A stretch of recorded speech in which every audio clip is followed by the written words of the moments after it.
ഭൂമിയുടെ ഏറ്റവും അരികിൽ സ്ഥിതി ചെയ്യുന്ന ഗ്രഹം ശുക്രൻ അല്ലെങ്കിൽ വീനസ്. വീനസിൽ നിന്നും വളരെയധികം പ്രാധാന്യമർഹിക്കുന്ന ഒരു തെളിവാണ് ഇപ്പോൾ ലഭ്യമായിരിക്കുന്നത്. വീനസിൻ്റെ ചരിത്രത്തെക്കുറിച്ചൊക്കെ നമ്മൾ വാചാലരാകാറുണ്ട്. അത് ഭൂമിയെ പോലുള്ളൊരു ഗ്രഹമായിരുന്നുവെന്നും അവിടെ പലതരത്തിലുള്ള മാറ്റങ്ങൾ സംഭവിച്ചുവെന്നും ഒക്കെ നമ്മൾ പറയാറുണ്ട്. പക്ഷേ അതൊക്കെ ഹൈപ്പോത്തറ്റിക്കൽ തിയറി മാത്രമാണ്. എവിഡൻസ് നമുക്ക് ലഭ്യമായിട്ടില്ല.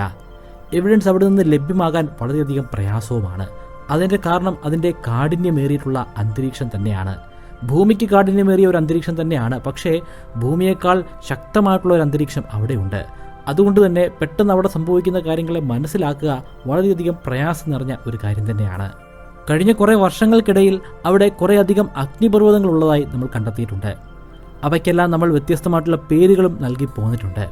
പക്ഷേ അവയൊന്നും ആക്റ്റീവ് അല്ല എന്നാണ് നമ്മൾ കരുതിയിരുന്നത്. ആക്റ്റീവായിട്ടുള്ള ഏതെങ്കിലും ഒരു അഗ്നിപർവ്വതം അവിടെ ഉണ്ടോ എന്ന് മനസ്സിലാക്കാൻ നിരന്തരമായി നമ്മൾ പ്രയത്നങ്ങൾ നടത്തുന്നുമുണ്ട്. പക്ഷേ ഇപ്പോൾ വ്യക്തമായിട്ടുള്ള ഒരു തെളിവ് ലഭ്യമായിരിക്കുകയാണ്. അവിടെ ഒരു അഗ്നിപർവ്വത സ്ഫോടനം സംഭവിച്ചിട്ടുണ്ട്. അത് ഒരുപാട് വർഷങ്ങൾക്ക് മുമ്പ് സംഭവിച്ചിട്ടുള്ള ഒരു അഗ്നിപർവ്വത സ്ഫോടനമല്ല, ഈ അടുത്തിടയ്ക്ക് സംഭവിച്ച ഒരു അഗ്നിപർവ്വത സ്ഫോടനം. ഭൂമിയിൽ ശാസ്ത്രം വികസിച്ചതിന് ശേഷം നടന്ന ഒരു അഗ്നിപർവ്വത സ്ഫോടനം. അത് വ്യക്തമായിട്ട് ചിത്രീകരിക്കാൻ നമുക്ക് സാധ്യമായിട്ടുണ്ട്. തിയറികളുടെ അടിസ്ഥാനത്തിൽ ശുക്രനിൽ വളരെയധികം അഗ്നിപർവ്വത സ്ഫോടനങ്ങൾ സംഭവിച്ചതായി നമ്മൾ പറയുന്നുണ്ട്. പക്ഷേ ഹൈപ്പോത്തറ്റിക്കൽ തിയറി മാത്രമാണത്. ഒരുപാട് വർഷങ്ങൾക്ക് മുൻപായിരുന്നു ആ അഗ്നിപർവ്വത സ്ഫോടനങ്ങളൊക്കെ സംഭവിച്ചത്. മാറ്റ് മോൺസ്, സാപ്പസ് മോൺസ്, ഒസാ മോൺസ് എന്നിങ്ങനെ അഗ്നിപർവ്വതങ്ങളുടെ പേരുകൾ പോലും നമ്മൾ ഇട്ടുകൊടുത്തിട്ടുമുണ്ട്. ഇപ്പോൾ ലഭ്യമായിരിക്കുന്ന കണ്ടെത്തൽ വരുന്നതിന് മുൻപ് നമ്മൾ കരുതിയിരുന്നത് ഏറ്റവും ഒടുവിലായി അവിടെ ഒരു അഗ്നിപർവ്വത സ്ഫോടനം നടന്നത് ഏറ്റവും കുറഞ്ഞത് 2.5 ലക്ഷം വർഷങ്ങൾക്ക് മുൻപാണെന്നാണ്, അല്ലെങ്കിൽ പരമാവധി 25 ലക്ഷം വർഷങ്ങൾക്ക് മുൻപ്. അതായത് അടുത്ത കാലത്തൊന്നും തന്നെ അവിടെ അഗ്നിപർവ്വത സ്ഫോടനങ്ങൾ സംഭവിക്കുന്നില്ല. ഈ തിയറി മൊത്തത്തിൽ പൊളിച്ചെഴുതേണ്ട സമയമായിരിക്കുന്നു. കാരണം വ്യക്തമായിട്ടുള്ള ഒരു തെളിവ് ഇപ്പോൾ ലഭ്യമായിട്ടുണ്ട്. ശുക്രന്റെ പ്രതലത്തിൽ അഗ്നിപർവ്വത സ്ഫോടനം കൊണ്ട് സൃഷ്ടിക്കപ്പെട്ട ഒരു പ്രത്യേക പാറ്റേൺ നമുക്ക് കണ്ടെടുക്കാൻ സാധിച്ചു. ശുക്രനിൽ അഗ്നിപർവ്വത സ്ഫോടനം സംഭവിക്കുമ്പോൾ ശുക്രന്റെ മാൻഡിൽ അടങ്ങിയിരിക്കുന്ന മാഗ്മ എന്ന ദ്രാവകം വെളിയിലേക്ക് വരുന്നതാണ്. അത് പിന്നീട് ശുക്രന്റെ പ്രതലത്തിലൂടെ ഒഴുകി നടക്കുന്നതുമാണ്. പ്രതലത്തിൽ എത്തിക്കഴിഞ്ഞാൽ പിന്നെ അത് മാഗ്മയല്ല, മറിച്ച് ലാവയാണ്. ഇത്തരത്തിൽ ലാവ ധാരാളമായി ഒഴുകി പോകുന്നത് കാരണം അവിടെ പലതരത്തിലുള്ള പാറ്റേണുകൾ സൃഷ്ടിക്കപ്പെടുന്നതാണ്. അത്തരത്തിലുള്ള ഒരു പാറ്റേൺ ആണ് ഇപ്പോൾ ശുക്രന്റെ പ്രതലത്തിൽ നമുക്ക് കണ്ടെടുക്കാൻ സാധിച്ചിരിക്കുന്നത്. വീനസിൽ നിന്നും കണ്ടെടുത്ത ഈ ഒരു ടെറൈനിലേക്ക് ഒന്ന് നോക്കുക. ഇവിടെ ലാവ വ്യത്യസ്തമായിട്ടുള്ള ഡയറക്ഷനിലൂടെ ഒഴുകിയുണ്ടായ വ്യത്യസ്തമായ പാറ്റേണുകൾ വ്യക്തമായി തന്നെ കാണാൻ കഴിയും. ഇതാണ് അവിടെ അഗ്നിപർവ്വത സ്ഫോടനം നടന്നു എന്നതിൻ്റെ പ്രാഥമികമായിട്ടുള്ള തെളിവ്. ശുക്രനിൽ സംഭവിച്ചത് വലിയൊരു അഗ്നിപർവ്വത സ്ഫോടനം തന്നെയായിരുന്നു. അതിനെ തുടർന്നുണ്ടായ ലാവ പിന്നീട് കുറച്ചു കാലം കഴിഞ്ഞപ്പോഴേക്കും കട്ടിപിടിച്ച് അവിടെ ഉറച്ചു പോവുകയാണ് ഉണ്ടായത്. പക്ഷേ അവിടുത്തെ പാറ്റേൺ ഇപ്പോഴും വ്യക്തമായി കാണാൻ കഴിയുന്നുണ്ട്. ലാവ കൊണ്ട് സൃഷ്ടിക്കപ്പെട്ട ഈ പ്രദേശത്തിൻ്റെ പരിസര പ്രദേശം ഒന്ന് പരിശോധിക്കുക. അവിടത്തേക്കാളും കുറെ കൂടെ ഉയരത്തിലാണ് ഈ പ്രദേശം സ്ഥിതി ചെയ്യുന്നത്. ഏകദേശ കണക്ക് പറയുകയാണെങ്കിൽ ഒരു 2 കിലോമീറ്ററിൻ്റെ വ്യത്യാസമുണ്ട്. 2 കിലോമീറ്റർ ഉയരത്തിലാണ് ഇവിടെ ലാവ നിറഞ്ഞു നിൽക്കുന്നത്. അത്രയും വലിയ സ്ഫോടനമാണ് അന്ന് സംഭവിച്ചത്. ഇത്രയധികം ഡീറ്റെയിൽസ് ഉണ്ടായിട്ട് കൂടി കൃത്യമായിട്ട് എവിടെയാണ് ഈ സ്ഫോടനം സംഭവിച്ചതെന്നും അതിൻ്റെ പിന്നിലുള്ള കാരണം എന്താണെന്നും മനസ്സിലാക്കാൻ നമുക്ക് സാധിക്കുന്നില്ല. ഈ ടെറൈനിൽ കൂടുതൽ പഠനങ്ങൾ നടത്തുമ്പോൾ ഇതിൻ്റെ പഴക്കം ഏകദേശം ഒരു 30 വർഷം മാത്രമാണെന്നറിയാം. 30 വർഷത്തിന് വളരെയധികം പ്രാധാന്യമുണ്ട്. 30 വർഷങ്ങൾക്ക് മുൻപ് നമ്മൾ ശുക്രനിലേക്ക് ഒരു പേടകത്തെ അയച്ചിരുന്നു. ആ പേടകം 4 വർഷ കാലയളവിൽ ശുക്രനിൽ പര്യവേഷണങ്ങൾ നടത്തുകയുണ്ടായി. മെഗലൻ പ്രോവ് എന്നാണ് അതിൻ്റെ പേര്. 1990 മുതൽ 94 വരെയുള്ള കാലയളവിൽ ഒരുപാട് പര്യവേഷണങ്ങൾ നടത്തി. അതിലൂടെ ശുക്രന്റെ നിരവധി ചിത്രങ്ങളാണ് ഈ പേടകത്തിന് ചിത്രീകരിക്കാൻ സാധ്യമായത്.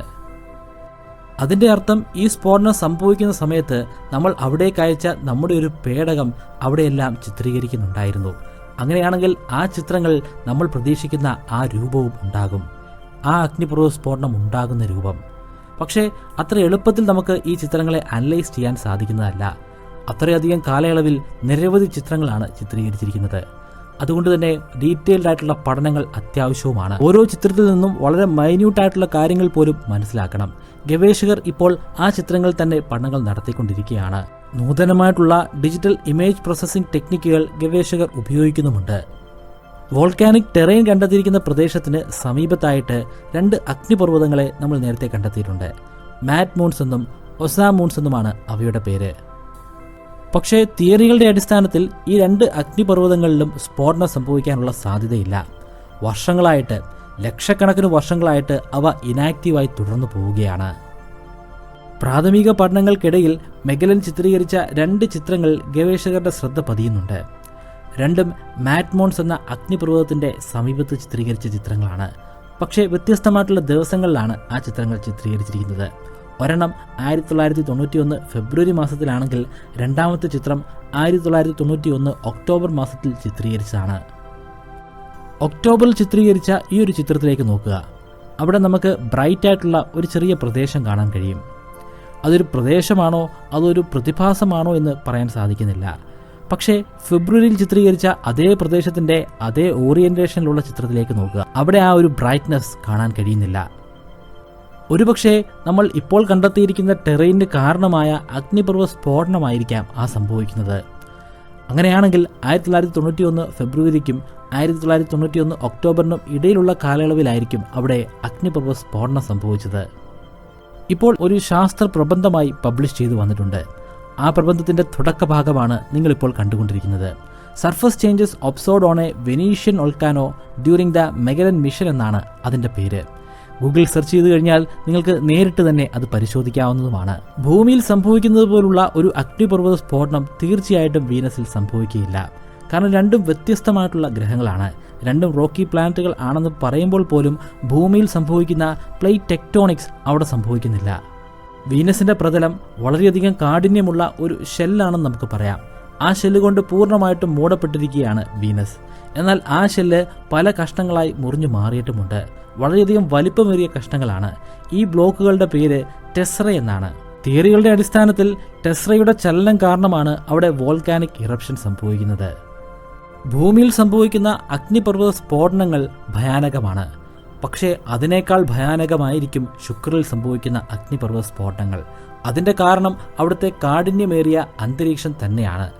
വളരെയധികം കാഠിന്യമേറിയതായതുകൊണ്ട് തന്നെ അതിന്റെ പ്രതലത്തോട് ചേർന്നുള്ള പ്രദേശത്ത് അതിശക്തമായിട്ടുള്ള പ്രഷറായിരിക്കും അനുഭവപ്പെടേണ്ടി വരുന്നത്. ആ പ്രദേശത്ത് വലിയ ഒരു സ്ഫോടനം സംഭവിക്കുകയാണെങ്കിൽ, ഒരു അഗ്നിപർവ്വത സ്ഫോടനം സംഭവിക്കുകയാണെങ്കിൽ അതിന്റെ ആഘാതം 10 മടങ്ങായി ഇരട്ടിക്കുന്നതുമാണ്. അന്തരീക്ഷത്തിന്റെ പ്രഷർ ശക്തമായി ശുക്രന്റെ പ്രതലത്തിൽ പതിച്ചുകൊണ്ടിരിക്കുകയാണ് എല്ലായ്പ്പോഴും. ആ സമയം തന്നെ ശുക്രന്റെ പ്രതലത്തിന് ഉള്ളിൽ നിന്നും ശക്തമായിട്ടുള്ള ഒരു പ്രഷർ മുകളിലേക്ക് വരികയാണെങ്കിലോ രണ്ടും കൂടെ ശക്തമായിട്ടുള്ള ഒരു വടംവലിയായിരിക്കും സംഭവിക്കുക. ആ വടംവലിയിൽ തീർച്ചയായിട്ടും വിജയിക്കാൻ പോകുന്നത് അഗ്നിപർവ്വത സ്ഫോടനത്തിന്റെ പ്രഷർ തന്നെയാണ്. അതിനെ തുടർന്ന് ഭീമാകാരമായിട്ടുള്ള ഒരു എക്സ്പ്ലോഷൻ ആയിരിക്കും അവിടെ സംഭവിക്കുക. അവിടെ പൊട്ടിത്തെറിക്കുന്ന പല പദാർത്ഥങ്ങൾ അത് വളരെയധികം കിലോമീറ്ററുകൾ അകലത്തേക്ക് പോലും എത്തിച്ചേരുന്നതുമാണ്. അതിനെ തുടർന്നായിരിക്കും ലാവയുടെ പ്രവാഹം സംഭവിക്കുന്നത്. പക്ഷേ ഇത്രയും കാര്യങ്ങൾ മാത്രമേ ശുക്രനിലെ അഗ്നിപർവ്വത സ്ഫോടനങ്ങളുമായി ബന്ധപ്പെട്ട് നമുക്ക് പറയാൻ സാധിക്കുകയുള്ളൂ. നമ്മുടെ ശാസ്ത്രം അത്രയധികം പരിമിതികൾ നിറഞ്ഞിട്ടുള്ളതാണ്. ഇവിടെ ഉയർന്നു വരുന്ന പ്രധാനപ്പെട്ട ചോദ്യം ഇങ്ങനെയാണ്: അഗ്നിപർവ്വത സ്ഫോടനങ്ങൾ ഇനാക്റ്റീവ് ആയിരുന്നു എന്നാണ് നമ്മുടെ തിയറി. പക്ഷേ ഇപ്പോൾ അത് ആക്റ്റീവ് ആണെന്ന് തെളിയിക്കപ്പെട്ടിട്ടുണ്ട്. അങ്ങനെയാണെങ്കിൽ എന്ത് കാരണം കൊണ്ടായിരിക്കും ഇപ്പോൾ ആക്റ്റീവ് ആയിരിക്കുന്നത്? നമ്മുടെ തിയറിയിൽ സംഭവിച്ചിരിക്കുന്ന തെറ്റ് എന്താണ്? തുടർ പരിവേഷണങ്ങളിലൂടെ മാത്രമാണ് നമുക്കതിൻ്റെ ഉത്തരത്തിലേക്ക് എത്തിച്ചേരാൻ സാധിക്കുന്നത്. നിലവിൽ ശുക്രനിൽ പരിവേഷണങ്ങൾ നടത്തിക്കൊണ്ടിരിക്കുന്ന ഓർബിറ്ററാണ് ജാപ്പനീസ് സ്പേസ് ഏജൻസിയായ ജാക്സയുടെ അക്കാറ്റ്സുക്കി. അക്കാറ്റ്സുക്കി 2015 ഡിസംബർ മാസം മുതൽ തന്നെ അവിടെ പരിവേഷണങ്ങൾ ആരംഭിച്ചിട്ടുണ്ട്. ഇപ്പോഴും അത് തുടർന്ന് പോയിക്കൊണ്ടിരിക്കുന്നതുമാണ്. പക്ഷേ ഒരുപാട് പരിമിതികൾ നിറഞ്ഞിട്ടുള്ള ഒരു ഓർബിറ്ററാണ്. കുറെ കൂടെ ഉയർന്ന തലത്തിലുള്ള ഓർബിറ്റേഴ്സ് നമുക്ക് അത്യാവശ്യമാണ്. അതിനുവേണ്ട പരിശ്രമങ്ങൾ നേരത്തെ തന്നെ ആരംഭിച്ചു എന്ന് പറയാം. നാസയുടെ വെറിറ്റാസും ഡാവിഞ്ചി പ്ലസ് മിഷനും അതിൻ്റെ ഉദാഹരണങ്ങളാണ്. നാസയ്ക്ക് പുറമെ യൂറോപ്യൻ സ്പേസ് ഏജൻസിയുടെ എൻവിഷൻ മിഷനും അവിടേക്ക് പുറപ്പെടുന്നുണ്ട്. അതിൻ്റെ തയ്യാറെടുപ്പുകൾ നടന്നുകൊണ്ടിരിക്കുകയാണ്. നമ്മൾ ഇതുവരെ വിക്ഷേപിച്ചിട്ടുള്ള മിഷനുകളെ വെച്ച് നോക്കുകയാണെങ്കിൽ സാങ്കേതികപരമായി കൂടുതൽ മികവാർന്ന ഇൻസ്ട്രുമെൻറ്റുകളാണ് ഈ മിഷനുകളിലൊക്കെ തന്നെ ഉപയോഗിക്കുന്നത്. അതിലൂടെ അവിടുത്തെ അന്തരീക്ഷത്തെക്കുറിച്ചും അവിടുത്തെ പ്രതലത്തിൻ്റെ വ്യത്യസ്തമായിട്ടുള്ള ഫീച്ചറുകളെക്കുറിച്ചും അവിടുത്തെ ജിയോളജിക്കൽ പ്രതിഭാസങ്ങളെക്കുറിച്ചുമൊക്കെ കൂടുതൽ കാര്യങ്ങൾ മനസ്സിലാക്കാൻ സാധിക്കും. അതെല്ലാം എത്തിച്ചേരുന്നത് നമ്മുടെ കുറേയധികം ഉത്തരം കിട്ടാത്ത ചോദ്യങ്ങളിലേക്കായിരിക്കും. ശുക്രൻ്റെ ചരിത്രം എന്തായിരുന്നു? അതിൻ്റെ പരിണാമം എങ്ങനെയാണ്? അവിടെ ഇപ്പോഴും ജീവൻ നിലനിർത്താനുള്ള ഏതെങ്കിലും സാഹചര്യം ഉണ്ടോ? ഏതെങ്കിലും ജീവജാലങ്ങൾ അവിടെ അടങ്ങിയിട്ടുണ്ടോ? ജീവജാലങ്ങൾ ഉണ്ടാവാനുള്ള സാധ്യത വളരെയധികം കൂടുതലാണെന്ന് 2021 മസാച്യുസെറ്റ്സ് ഇൻസ്റ്റിറ്റ്യൂട്ട് ഓഫ് ടെക്നോളജിയിലെ ഗവേഷകർ നടത്തിയ പഠനങ്ങളിലൂടെ നമുക്ക് മനസ്സിലാക്കാൻ സാധിച്ചിട്ടുണ്ട്. അതിനെക്കുറിച്ച് ഡീറ്റെയിൽ ആയിട്ടുള്ള ഒരു വീഡിയോ മുൻപ് നമ്മൾ ചെയ്തിട്ടുള്ളതുമാണ്. താല്പര്യമുള്ളവർക്ക് അതിൻ്റെ ലിങ്ക് ഇവിടെ ഐ ബട്ടണിൽ കൊടുക്കുന്നുമുണ്ട്. പക്ഷേ ഇവിടെ നമ്മൾ പറഞ്ഞ 3 പദ്ധതികൾ, ആ 3 പദ്ധതികളും ഉടനെ വിക്ഷേപിക്കുന്നതല്ല. സാങ്കേതികപരമായിട്ടുള്ള പ്രശ്നങ്ങളുണ്ട്, എന്നാൽ അതിനേക്കാൾ പ്രാധാന്യം അറിയിക്കുന്ന സാമ്പത്തികമായിട്ടുള്ള പ്രശ്നങ്ങളുമുണ്ട്. എന്തായാലും 2030കളുടെ തുടക്കത്തിൽ തന്നെ അതിൻ്റെ വിക്ഷേപണം നടക്കുമെന്ന് നമുക്ക് പ്രതീക്ഷിക്കാം. ഒരു ആസ്ട്രോണമർ അല്ലെങ്കിൽ ആസ്ട്രോഫിസിസിസ്റ്റ് ആവുക എന്നത് നിരവധി ആളുകളുടെ ആഗ്രഹമാണ്. പക്ഷേ നിർഭാഗ്യവശാൽ നമ്മുടെ നാട്ടിൽ അതിനുള്ള അവസരമില്ല. അതിനൊരു മാറ്റം സൃഷ്ടിക്കാൻ ശ്രമിക്കുകയാണ് ബ്രൈറ്റ് കേരളൈറ്റ്. ബ്രൈറ്റ് കേരളൈറ്റിൻ്റെ സ്വന്തം വെബ്സൈറ്റിൽ അഡ്വാൻസ്ഡ് ആസ്ട്രോഫിസിക്സിൽ ഒരു കോഴ്സ് നടന്നുകൊണ്ടിരിക്കുകയാണ്. നിങ്ങൾക്ക് എപ്പോൾ വേണമെങ്കിലും ആ കോഴ്സിൽ രജിസ്റ്റർ ചെയ്ത് അറ്റൻഡ് ചെയ്യാവുന്നതാണ്. പൂർണ്ണമായിട്ടും ഓൺലൈനിലായിരിക്കും ഈ കോഴ്സ് നടപ്പിലാക്കുക. കോഴ്സിൻ്റെ ഒടുക്കം ഒരു എക്സാം ഉണ്ടായിരിക്കും. ആ എക്സാമും ഓൺലൈനായിട്ട് തന്നെയാണ് നടത്തുക.